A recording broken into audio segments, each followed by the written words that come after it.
My dear student, आप सभी का स्वागत है मेरे यूट्यूब चैनल पर जिसका नाम है कॉमर्स विद सुनील जांगड़ा। तो इसमें हम कर रहे थे कि बिजनेस स्टडी क्लास 12th को कर रहे हैं और इसी सीरीज में आज ये हमारा जो चैप्टर है वो उसमें हम कर रहे हैं डायरेक्टिंग कि जैसे कि मैनेजमेंट के फंक्शन हैं, 5 फंक्शन होते हैं मैनेजमेंट के: प्लानिंग, ऑर्गेनाइजेशन और स्टाफिंग, फिर उसके बाद आता है डायरेक्टिंग। ये हमारा 4th मैनेजरियल फंक्शन है जिसके द्वारा कोई भी मैनेजर क्या है एक व्यवसाय में जो है उसकी एक्टिविटी को कंट्रोल करता है। तो इसमें जैसे इसके पहले वीडियो में पहले पार्ट में हमने देखा था कि डायरेक्टिंग क्या होती है, उसके प्रिंसिपल क्या है, उसके फीचर क्या है। तो चलिए आगे हम देखते हैं एलिमेंट ऑफ डायरेक्शन। डायरेक्शन के कौन कौन से एलिमेंट है, यानी किन किन तत्वों का यूज करके कोई एक मैनेजर है वो क्या करता है, डायरेक्शन देता है अपने सबऑर्डिनेट को। मेनली डायरेक्शन के 4 एलिमेंट हैं: मोटिवेशन, सुपरविजन, लीडरशिप और कम्युनिकेशन। इसमें एक एक करके हम देखते हैं कि क्या होता है। फर्स्ट वन देखते हैं हम सुपरविजन। सुपरविजन क्या होता है कि लोगों को सुपरवाइज करना, मतलब लोगों को एक्टिविटी के अनुसार उनको देखना कि वो ठीक से काम कर रहे हैं नहीं कर रहे हैं। यदि उनमें किसी तरह की कोई दिक्कत आ रही है तो उनको क्या है टाइम टू टाइम क्या करना, उनकी जो एक्टिविटी है उनमें सुधार करना और उनको सुपरवाइजर करना। It means observing the subordinate at work to see that they are working in according with plan and to help them in solving their problems। क्या करना, जो अपने सबऑर्डिनेट हैं यानी वर्कर हैं उनको वर्क प्लेस पे देखना कि वो जो हमने प्लान सेट किया था उसके अकॉर्डिंग काम कर रहे हैं या नहीं कर रहे हैं। यदि उनको किसी प्रकार की प्रॉब्लम आ रही है तो क्या करना, उनका सॉल्यूशन देना। The important things in supervision is it involves face-to-face contact between superior and subordinate। इसकी सबसे महत्वपूर्ण बात क्या है, जो सुपीरियर होता है यानी जो वर्कर होता है और उनका कौन होता है, सुपरवाइजर होता है, उसमें क्या होता है फेस टू फेस कॉन्टैक्ट होता है। Supervisor position is immediately above the worker. जो सुपरवाइजर की पोजीशन होती है जो वर्कर्स के ठीक ऊपर होती है, जिससे क्या होता है कि वह उनको अच्छे से देखभाल कर सकता है कि वो अपने किस तरह की एक्टिविटी कर रहे हैं। यदि कोई गलत कर रहा है तो उसमें क्या है चेंजेस कर सकता है। नेक्स्ट हम देखते हैं इम्पोर्टेंस ऑफ सुपरविजन और क्या है रोल ऑफ सुपरवाइजर। एक सुपरवाइजर का क्या रोल होता है, ठीक है। जैसा कि आप पिक्चर में देख रहे हैं एक सुपरवाइजर है और एक वर्कर है। तो ये क्या क्या सुपरवाइजर का क्या क्या रोल होता है। सबसे पहले तो क्या है ट्रेनिंग वर्कर, जो वर्कर होता है उसको ट्रेनिंग देना, ठीक है। Assisting in hiring and firing activity, जो हायर और फायर की एक्टिविटी होती है उसको क्या है असिस्ट करना। Providing reports and activity update to management, जो डेली की एक्टिविटी होती हैं यानी वर्कर जो काम करते हैं उन्होंने कितनी अपनी जो गोल को अचीव किया कितना नहीं किया उसकी रिपोर्ट किसको देना, टॉप लेवल मैनेजमेंट को देना। और क्या है scheduling work hours and shift, जो वर्कर होते हैं उनकी शिफ्ट को डिसाइड करती है और क्या है उनके वर्क हावर डिसाइड करती है। Identifying and resolving work place problem, जो वर्कर के सामने जो प्रॉब्लम आती है या उनकी एक्टिविटी को करते टाइम उनको क्या करती है रिजॉल्व करते हैं कौन, सुपरवाइजन। नेक्स्ट हम देखते हैं क्या है ये इम्पोर्टेंस ऑफ सुपरवाइजर। एक क्या क्या इम्पोर्टेंट है, link between worker and management. क्या होता है जैसा कि हमने इसके मीनिंग में पढ़ा था कि जो सुपरवाइजर होता है जो वो क्या होता है कि वर्कर से ठीक ऊपर होता है और मैनेजमेंट से ठीक नीचे होता है। तो इस प्रकार वो एक लिंक इस्टेब्लिश करता है वर्कर और मैनेजमेंट के बीच में, ठीक है। Because the supervisor explain management policy to worker and brings workers problem to the notice of the management.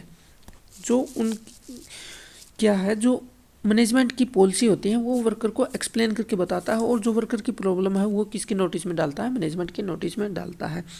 Ensure insurance issuing instruction to make sure that the instruction are communicated to each and every employ. जो insurance है top level management के या instruction है उनको ये ensure करता है कि प्रत्येक व्यक्ति या एम्प्लॉय तक वो पहुंच जाए। Facilities control control means match between actual and plan output. Control का क्या मतलब होता है, जो हमने प्लान डिसाइड किया था और जो एक्चुअल आउटपुट है उसमें कितना मैच है। It ensure checking on the method is in use and progress of work according to plan schedule. ये चेक करता रहता है कि जो हमने वर्क चल रहा है वो प्लान के अकॉर्डिंग चल रहा है या नहीं चल रहा है। मेंटेनेंस ऑफ डिसिप्लिन, ये क्या है कि डिसिप्लिन मेंटेन करता है, वो बनाकर रखता है। The strict supervision and guidance of supervisor encourage the employ and worker to be more discipline in the activity.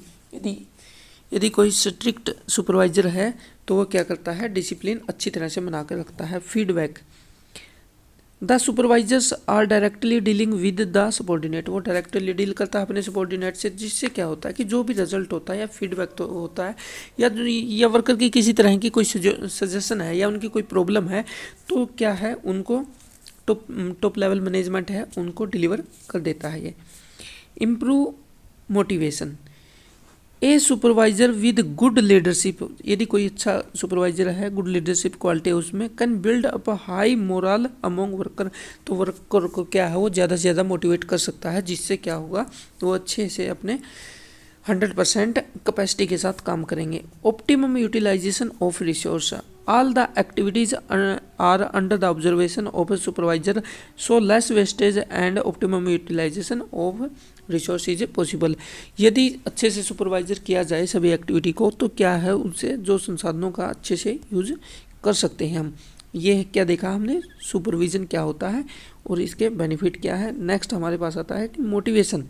Motivation क्या होता है, अभिप्रेरित करना किसी को। मोटिवेशन का सही आसान शब्दों में कहा जाए तो कोई व्यक्ति किसी काम को करने के योग्य है लेकिन वह उसको काम को कर नहीं रहा, उस व्यक्ति से वो काम करवाना ही क्या कहलाता है, मोटिवेशन कहलाता है।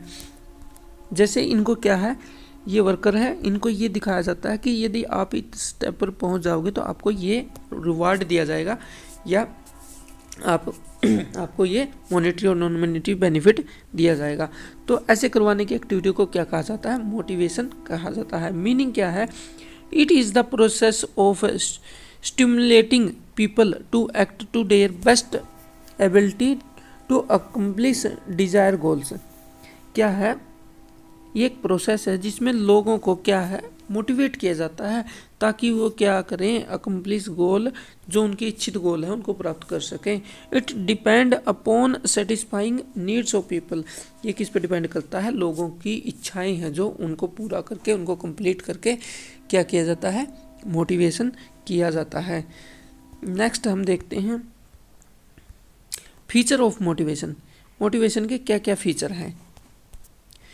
मोटिवेशन के फीचर में क्या आता है, साइकोलॉजिकल प्रोसेस। ये एक साइकोलॉजिकल यानी मनोवैज्ञानिक प्रोसेस है, क्योंकि यदि कोई व्यक्ति किसी काम को करने के योग्य है इसका मतलब वो फिजिकली तो फिट है, तो दिक्कत किस चीज़ की है, दिक्कत है उसमें केवल मेंटली इस बात को मानने की कि मैं ये काम कर सकता हूँ। It is a continuous process. Continuous process में ये है कि ऐसा नहीं है कि एक बार किसी व्यक्ति को मोटिवेट करके हम उसको छोड़ दें, तो वो मोटिवेशन होता है कुछ टाइम के लिए। यदि हम उसको बार बार मोटिवेट करते रहेंगे तभी हम क्या है अपने गोल को अचीव कर पाएंगे। कॉम्प्लेक्स एंड अनप्रडिक्टेबल, यह बहुत जटिल होता है क्योंकि पर्सन टू पर्सन वेरी करता है वो किस तरह से मोटिवेट होगा, तो इसलिए ये काफ़ी कॉम्प्लेक्स और होता है। प्रिवेसिव फंक्शन, ये एक प्रिवेसिव फंक्शन है। इन्फ्लुएंस द बिहेवियर, इसके द्वारा क्या है कि सामने वाले व्यक्ति को के बिहेवियर को इन्फ्लुएंस किया जाता है, यानी उसको किसी बात को मनाने के लिए उसके बिहेवियर में चेंज किया जाता है। कॉन्सेंट्रेट ऑन वूल इंडिविजुअल, यह एक व्यक्ति के वूल यानी संपूर्ण पर कंप्लीट ग्रोथ पर कॉन्सेंट्रेट करता है। पॉजिटिव और नेगेटिव, ज़रूरी नहीं है कि जो हम मोटिवेट कर रहे हैं या मोटिवेशन दे रहे हैं वो पॉजिटिव ही हो, वो नेगेटिव भी हो सकता है। पॉजिटिव वो मोटिवेट कैसा होता है कि पॉजिटिव मोटिवेट होता है कि मॉनेटरी और नॉन मॉनेटरी बेनिफिट देकर हम किसी व्यक्ति को मोटिवेट करते हैं। और नेगेटिव में क्या आता है, यदि कोई व्यक्ति काम नहीं करता तो हम उसको दंड देते हैं, तो वो क्या है, नेगेटिव मोटिवेट में आता है। इसके फीचर में देखते हैं हम, ये हमने पढ़ लिया, साइकोलॉजिकल फिनोमिना है, ये डिपेंड करता है अकॉर्डिंग टू साइकोलॉजिकल, ठीक है।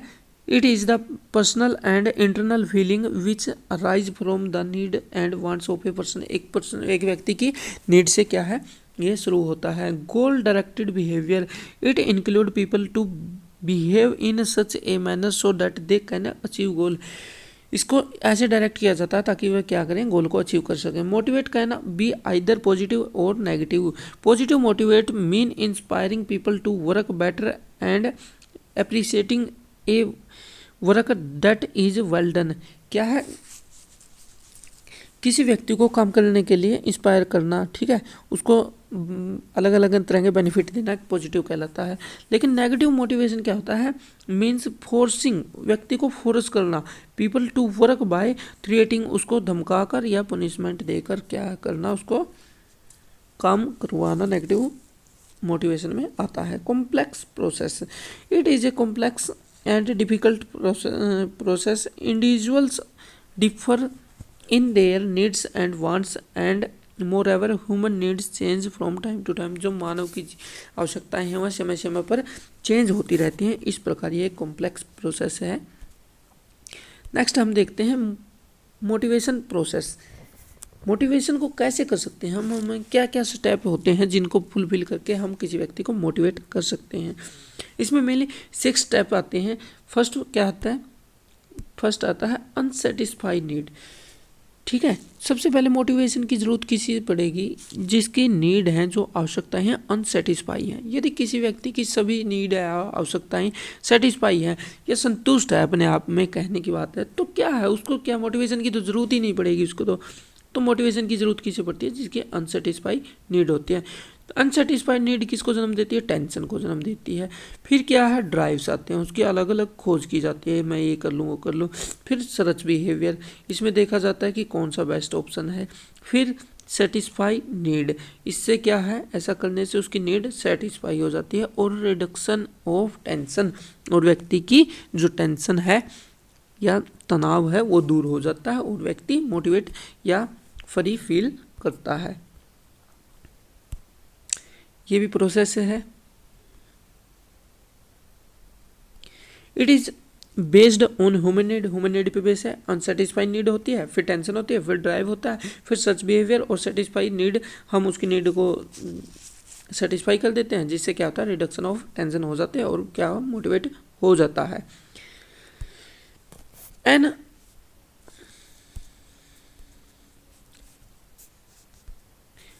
Unsatisfied need of an individual create tension, क्या करती है, टेंशन क्रिएट कर देती है, जिससे क्या होता है, विच स्टिमुलेट हिज और हर ड्राइव, कुछ ड्राइव आते हैं, this drive generate a such behaviour, वो ड्राइव क्या करते हैं, उस जो अनसेटिस्फाइड नीड को सेटिस्फाई करने की कोशिश करते हैं। If such need is satisfy, यदि वो नीड सेटिस्फाई हो जाती है, the individual is relieve of tension, वो टेंशन से बरी हो जाता है, छूट जाता है।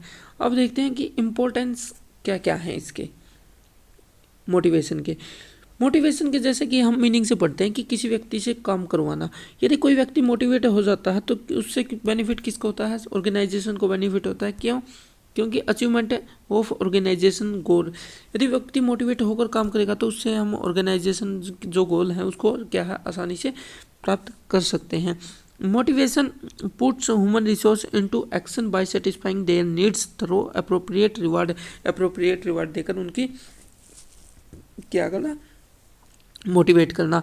मोटिवेट एम्प्लॉय को operate and contribute their maximum effort toward the organisation goal को प्राप्त करने के लिए मोटिवेट एम्प्लॉय क्या करता है, अपना 100% एफर्ट देता है, जिसको हम आसानी से प्राप्त कर सकते हैं। हायर एफिशिएंसी ऑफ एम्प्लॉय, जैसा अभी हमने पढ़ा क्या, यदि कोई जो पर्सन है या एम्प्लॉय है मोटिवेट होगा तो क्या होगा, अपना 100% के साथ काम करेगा, और जिससे क्या है मिनिमम कॉस्ट पर क्या हम मैक्सिमम प्रोडक्शन करके एफिशिएंसी को प्राप्त कर सकते हैं। Reduction in resistance to change, help to overcome resistance to change. क्या है कि आज के टाइम में हर व्यक्ति डरता है चेंज से, हर व्यक्ति अपने आप को बदलना नहीं चाहता, क्योंकि जो एक बार व्यक्ति का नेचर होता है कि जहाँ पर व्यक्ति है वहीं पर रहना, अपने कंफर्ट जोन में रहना पसंद करता है। मोटिवेशन के थ्रू क्या होता है, व्यक्ति के जो है चेंज को स्वीकार करने की अक्षमता आती है। Fourth one is stability in workforce, it's bring confidence in employ and also improve their loyalty and commitment toward the organisation. इससे क्या होता है कि जो एम्प्लॉय है उसकी क्या है लॉयल्टी इम्प्रूव होती है, और क्या है कमिटमेंट टूवर्ड ऑर्गेनाइजेशन के, जो ऑर्गेनाइजेशन के प्रति उसकी कमिटमेंट है और मजबूत होती है। As a result the rate of labour absenteeism and labour turnover reduce. इससे क्या है जो लेबर एब्सेंट रहती है और उसका टर्नओवर है जो या बार बार चेंज होती है, उससे हमें छुटकारा मिलता है। ये 5th पॉइंट है इसमें, optimum utilisation of resource, the motivate worker would handle machine and material properly. जो मोटिवेट एम्प्लॉय होता है क्योंकि उसमें टेंशन नहीं होती, टेंशन फ्री व्यक्ति क्या करता है आसानी से मशीन और मटेरियल को हैंडल करता है। दिस वुड इंश्योर, यह क्या इंश्योर करता है कि optimum utilisation of resource and reduction of wastage, इससे रिडक्शन ऑफ वेस्टेज बहुत कम होती है। अब हम देखते हैं कि मोटिवेट कैसे किया जा सकता है किसी को, ऐसे कौन कौन से फैक्टर हैं या कारक हैं जिसके द्वारा किसी अन्य को मोटिवेट हम कर सकते हैं।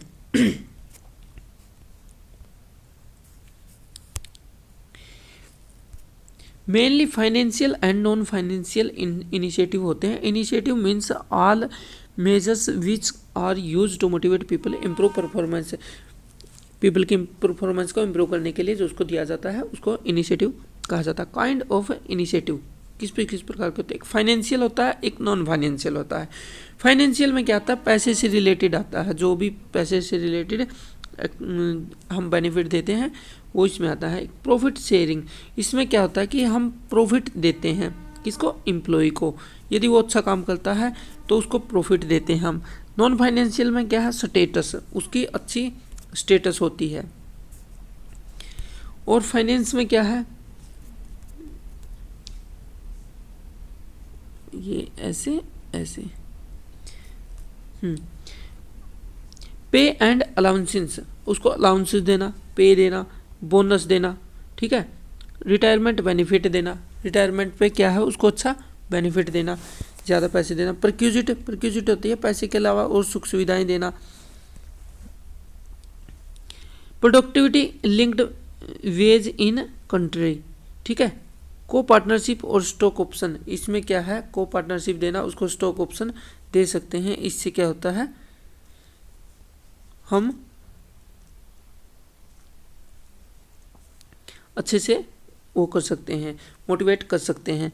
और इसके अलावा और कौन कौन से हैं, इसके अलावा आते हैं करियर एडवांसमेंट, उसको करियर में एडवांस करना है, उसकी प्रमोशन देना। Opportunity job enrichment, employ recognition programme, employ participation, employ का पार्टिसिपेशन देना, जॉब सिक्योरिटी देना, एम्प्लॉय एम्पावरमेंट करना। इस तरह से ये सभी इसमें आते हैं। नेक्स्ट हम देखते हैं, एक अब्राहम मास्लो था। अब्राहम मास्लो ने क्या दी थी, एक थ्योरी दी थी। Abraham Maslow need hierarchy theory of motivation, इसने मोटिवेशन करने के लिए एक थ्योरी दी थी। इसमें कौन कौन से फैक्टर बताए गए हैं। Maslow theory focus on the need of as the basic for motivation. ये किस पे, जो मास्लो की थ्योरी है उसको नीड थ्योरी यानी आवश्यकता का सिद्धांत भी कहा जाता है। इसमें क्या बताया है कि मास्लो ने फोकस किस पे की है, नीड पे की है। जो नीड होती है वो क्या होता है, बेसिक फंक्शन होता है किसका, मोटिवेशन का। Employ example from the point view of individual, एक इंडिविजुअल के वे में क्या होता है, सबसे पहले एक इंडिविजुअल के पॉइंट ऑफ व्यू से हम देखें तो क्या क्या आता है इसमें, हंगर आता है, सबसे पहले वही भूखा है, स्टेबिलिटी ऑफ इनकम, उसकी इनकम को स्टेबल करना, फ्रेंडशिप, अब पहले भूखा था उसको खाना मिल गया, खाना मिलने के बाद क्या है उसकी इनकम स्टेबल होगी, इनकम स्टेबल होने के बाद क्या है वो अपने दोस्त की तलाश करता है कि कोई दोस्त मिल जाए, फिर वो स्टेटस, दोस्त मिलने के बाद उसमें अच्छा स्टेटस मिलता है, फिर सेल्फ फुलफिलमेंट, फिर अपने आप में वह संपूर्ण महसूस करता है। ऑर्गेनाइजेशन का क्या है, example from the point of view of organisation, basic salary अच्छी होनी चाहिए, सैलरी के बाद क्या है यदि वो रिटायरमेंट हो तो उसको पेंशन भी अच्छी मिलनी चाहिए, फिर क्या है कोऑर्डिनल रिलेशन विद कलीग्स, जो उसके कलीग हैं उनके साथ उसका अच्छा रिलेशन होना चाहिए, जॉब टाइटल उसको अच्छी जॉब मिलनी चाहिए, फिर अचीवमेंट ऑफ गोल। इस प्रकार एक व्यवसाय में कोई भी व्यक्ति अपने आप को सेफ फील करता है या मोटिवेट करता है, पाता है। ये अब्राहम मास्लो ने नीड हायरार्की थ्योरी बोला जाता है इसको, इसमें बताया गया है कि नीचे से लेकर ये बेसिक नीड है और यहाँ से टॉप लेवल तक व्यक्ति जाता है। इसके 5 स्टेप हैं, 1 2 3 4 और ये 5। जैसे जैसे ये व्यक्ति एक एक स्टेप को मतलब चढ़ता जाता है वह उतना ही क्या है मोटिवेट फील होता रहता है। सब इसमें बताया गया है कि व्यक्ति को किस किस चीज़ की ज़रूरत है, उसकी नीड क्या क्या है। ठीक है, सबसे पहले आता है कि basic need, basic psychological need. सबसे पहले क्या चाहिए, food, clothing, shelter, air, water, other necessity of life. ऐसी वस्तुएं जो जिंदगी के लिए आवश्यक हैं, नेसेसरी हैं, वो इसको चाहिए। यदि ये मिल जाती है, यदि किसी को खाना, कपड़ा और मकान मिल जाता है, उसके बाद क्या सोचता है सेफ्टी और सिक्योरिटी। उसके बाद बात आती है सेफ्टी और सिक्योरिटी की। ठीक है, अब उसके ओल्ड एज मतलब बुढ़ापे में क्या करेगा, सिकनेस यदि बीमार हो गया तो फिर क्या करेगा, जॉब सिक्योरिटी है नहीं है, स्टेबिलिटी ऑफ इनकम है या नहीं है, इस तरह से वह उसको देखता है। थर्ड वन है सोशल नीड। अब क्या है, उसकी बेसिक नीड पूरी हो गई, बेसिक नीड के बाद सेफ्टी और सिक्योरिटी की नीड पूरी होगी। अब वो क्या है सोशल इंटरेक्शन करता है सोसाइटी के साथ, सेंस ऑफ बिलोंगिंगनेस, एसोसिएशन और फ्रेंडशिप, ये इन सभी की डिमांड करता है कि एक दूसरे से मिलजुल कर रहे। यदि ये भी पूरी हो जाती है तो इसके बाद क्या आता है स्टीम और स्टेटस नीड, सेल्फ कॉन्फिडेंस और प्रेस्टीज। वह अपने आप को एक अच्छे लेवल पर देखना चाहता है सोसाइटी में, यानी उसका एक अच्छा स्टेटस होना चाहिए। यदि स्टेटस को भी मिल जाता तो उसके बाद क्या होता है सेल्फ एक्चुअलाइजेशन नीड पे पहुंच जाता है, तब वह सब कुछ छोड़ देता है, उसको फिर किसी चीज़ की आवश्यकता नहीं होती। क्या बताया गया है, need of the highest order generally found in persons who first 4 needs have already been fulfilled. यदि किसी व्यक्ति यदि पहली की 4 आवश्यकताएं पूरी कर लेता उसके बाद ये आती है। ये क्या थी, अब्राहम मास्लो की नीड हायरार्की थ्योरी थी। नेक्स्ट हम देखते हैं थ्योरी ऑफ मोटिवेशन। मोटिवेशन की थ्योरी कौन कौन सी है। मोटिवेशन की थ्योरी 2 तरह से दी गई है, एक होती है कंटेंट थ्योरी, एक होती है प्रोग्रेस थ्योरी। कंटेंट थ्योरी है जो हमारी वो ओल्ड थ्योरी है, इसमें बताया गया है कि व्यक्ति को कैसे मोटिवेट किया जाता है, जो बाहर के तत्व हैं उसके द्वारा उनके बिहेवियर में चेंज किया जाता है। और प्रोग्रेस थ्योरी ये मॉडर्न थ्योरी है। तो चलिए देखते हैं कौन कौन सी है। कंटेंट थ्योरी में आती है मास्लो नीड हायरार्की, मास्लो की नीड हायरार्की थ्योरी।